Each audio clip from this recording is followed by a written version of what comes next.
Hi guys, this is FFAN 16 and welcome to a game news update video in regards to Final Fantasy VIII Remaster, Final Fantasy VII Remake, and Kingdom Hearts 3 DLC. We're going to touch on all three of these topics as we got some new news coming down today from an interview, so let's get started.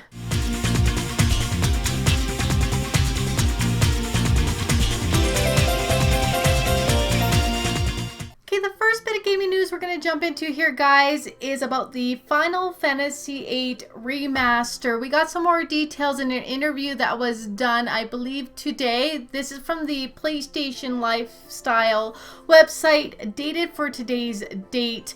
I'm going to just move my cursor over here. They had announced some of the features that are going to be included within the remaster, including, which was really great news, the original PlayStation 1 music soundtrack. Yes, guys, we're not getting the Steam version. We're getting that classic PS1 music for Final Fantasy VIII. That's the only way, in my opinion, to go. Bring back the music that makes every Final Fantasy great, and don't go with a meta or new version of it when the classic is so good and it just represents the game so great. So I'm really happy to hear we're going to be keeping that classic PS1 music. Also, here it says the remaster has original vision with the battle programmer.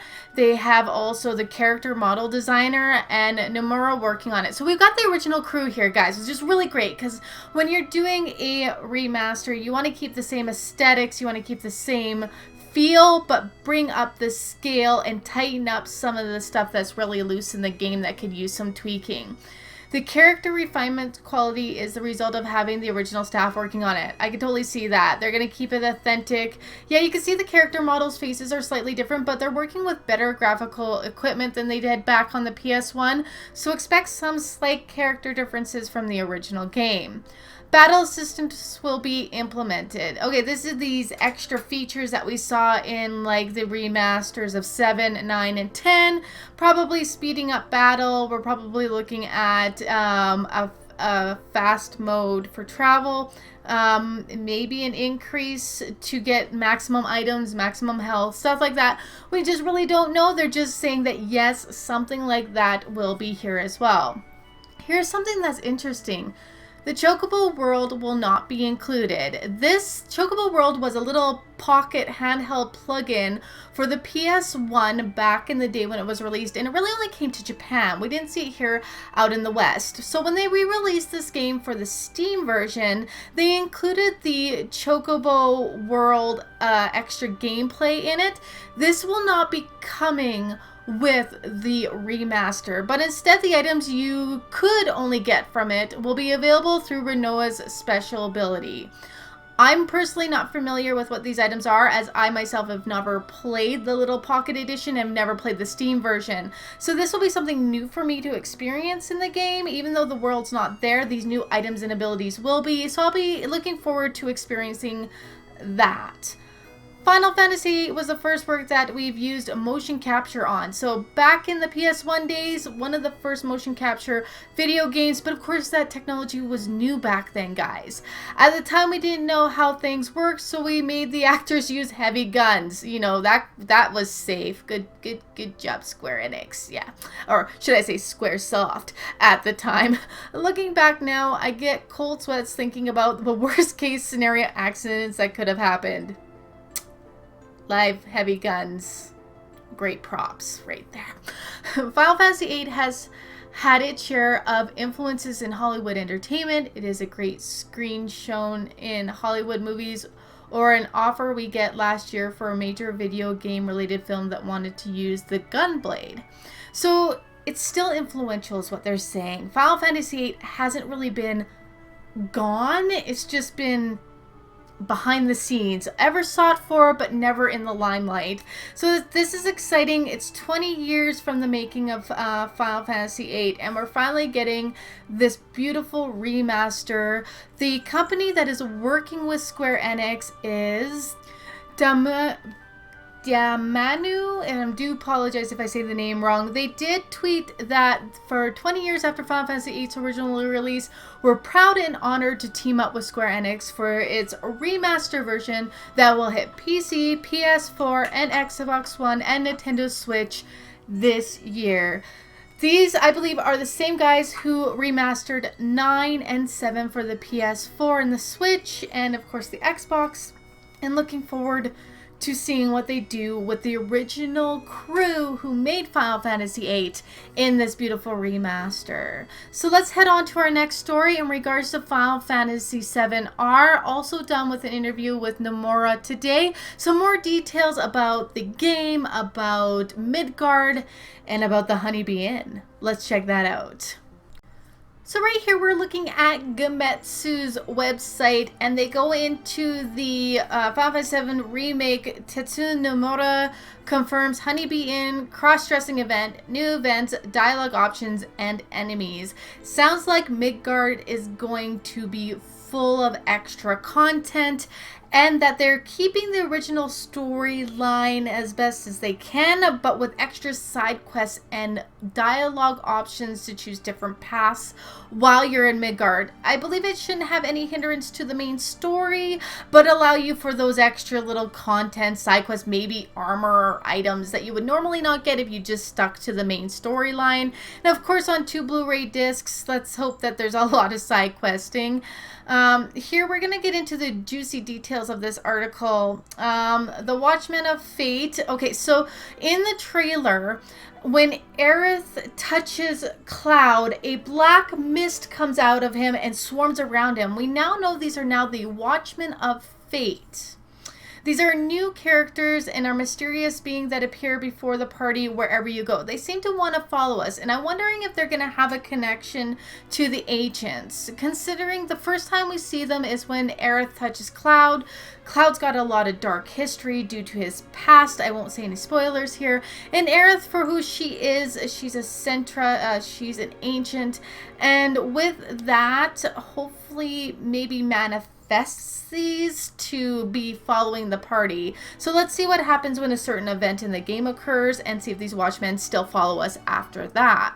There are quite a bit of dialogue options. We are making it so that dialogue changes depend on your responses. So it looks like everybody can experience a slightly different side story from somebody else depending on your dialogue choice. Now, this might help with replayability in the game. So the more dialogue choice, the more you might be able to want to replay it to see what the other dialogue choice would have gotten you versus this one. So good job on that, Square Enix. Make us replay it several times.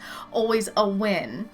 The Honeybee Inn is in, and we do have the cross-dressing event. We made it more modern. As you want to go check out Final Fantasy Peasant's video, he goes into detail about how he saw this picture of the pixeled polygon version of Cloud and the big beefy guys behind him, and then a remade version of that. And I gotta agree with him, it would look a little creepy if they did the full aesthetics of the old-fashioned way of doing the Honeybee Inn. I think they'll still give it the honor and the funniness it deserves, but with a more modern take. We just won't know until the game comes out to see, but they do let us know it's not going to be one for one. There are going to be more modern changes to it. The physical uneasiness would be staggering, and so that was not good. They probably started developing on it and then noticed this looks creepy as hell. Let's not do this, guys. Let's try this, and I can't wait to see what that is. Okay, there are a few additional scenarios. The main story itself hasn't changed. Excellent. Good job, Square. There are a countless number of new events. Now, these might be triggered again by those different dialogue options. Otherwise, why would we fill 2 Blu-ray discs? He laughs. So, yes, a lot of content here, guys. Aerith and Tifa are double heroines. Excellent. One has a modern Western style look, and the other has an Eastern style look. They both look great to me.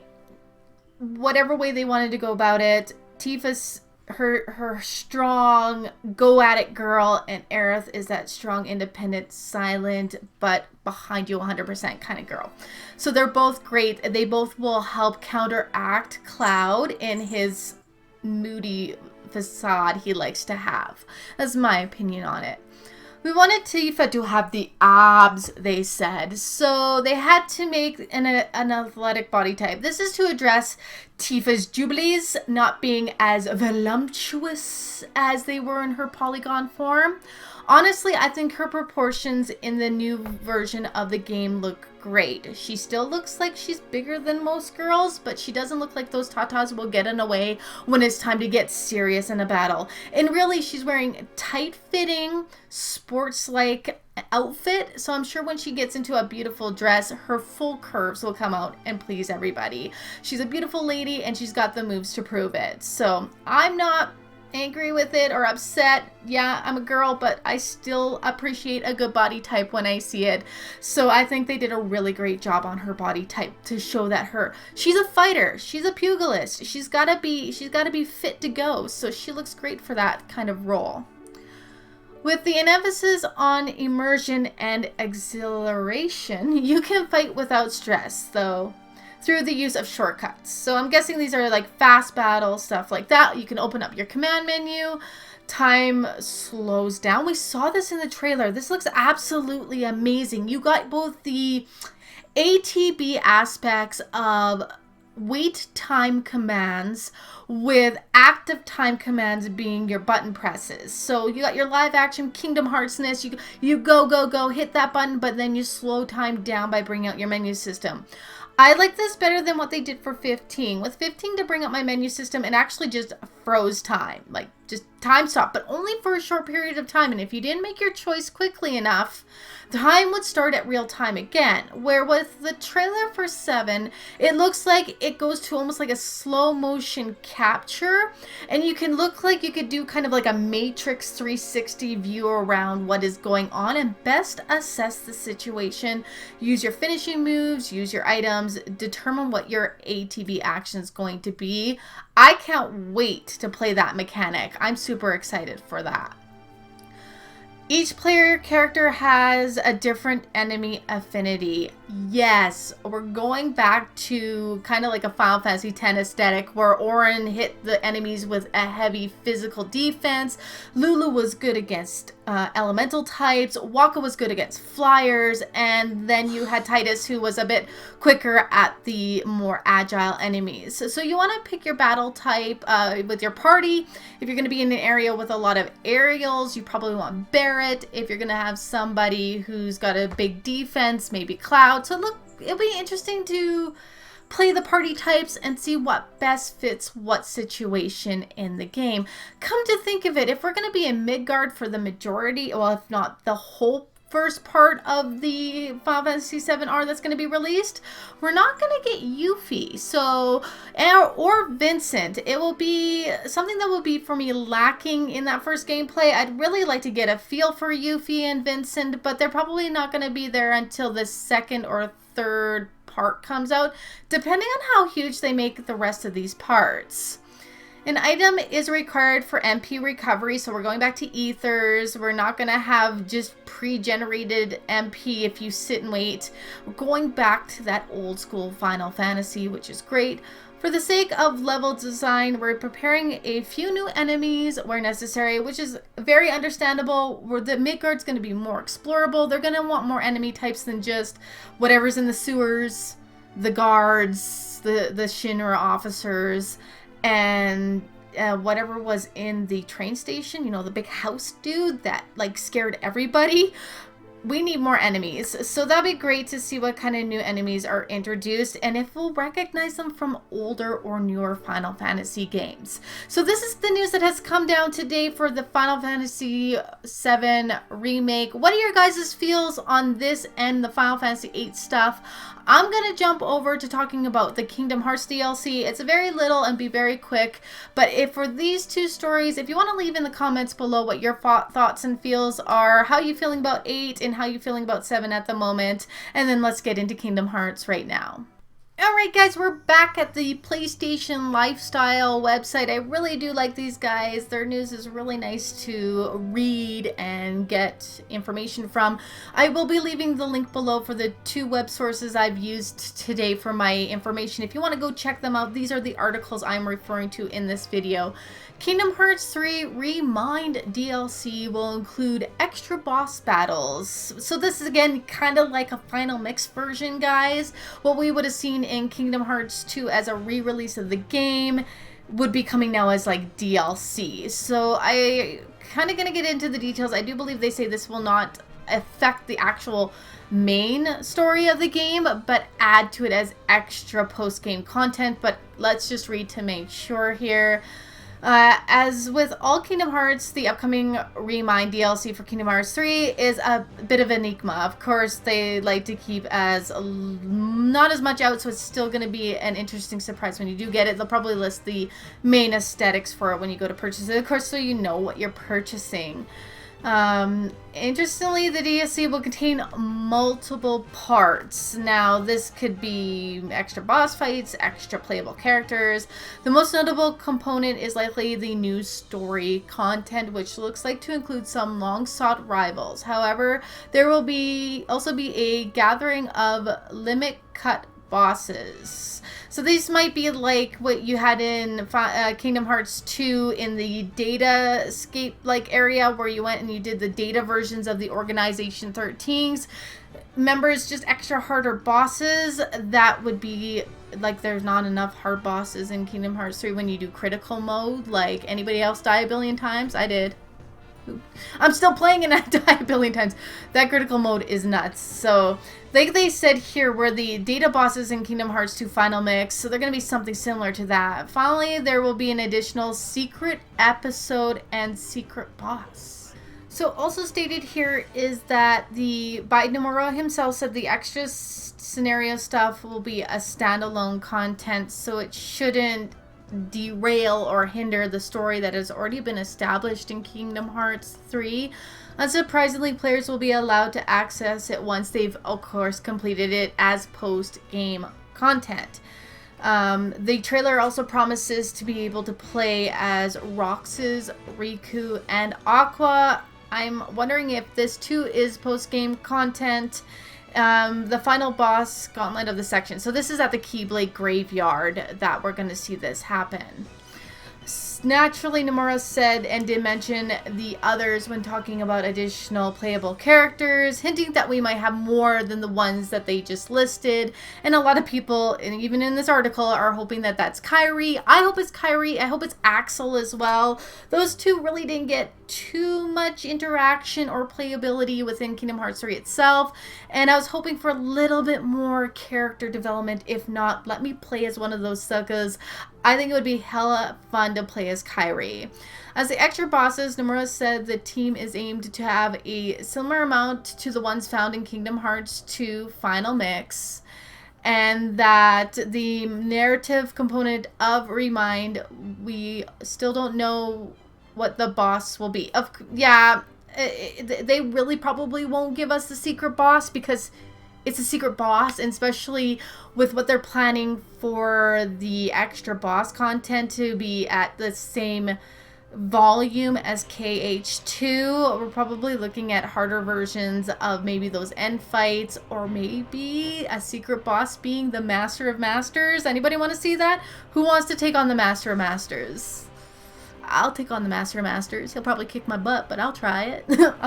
He's been gone forever. He's got to be rusty, guys. Come on. He's been gone for a bit.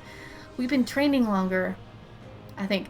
Anyways, guys, of course we'll hope that the release of this is prior to the Final Fantasy VII Remake. Maybe it is slated for the winter period, which could be anywhere between like November to March is their fiscal year. Please give it to us before 7 Remake comes out, as I really want to focus on 7 Remake when it's here and not on DLC content. This DLC content would be a great filler to get us by until that game's released, if also Final Fantasy VIII Remaster as well. So thank you guys so much for your patience and listening to this video. I am super excited for all the new content that's coming out for Final Fantasy VIII, Final Fantasy VII, and Kingdom Hearts 3. Stay tuned to the channel for more updates as they come rolling out. I try to get a video once a week covering news or trailers or just some cool stuff that comes out in regards to JRPGs and especially Kingdom Hearts and Final Fantasy. If you're new to the channel, please hit that subscribe button and follow me as I will be coming out with new content. Hit the bell for notifications. Like if you're enjoying, and as always guys, happy gaming.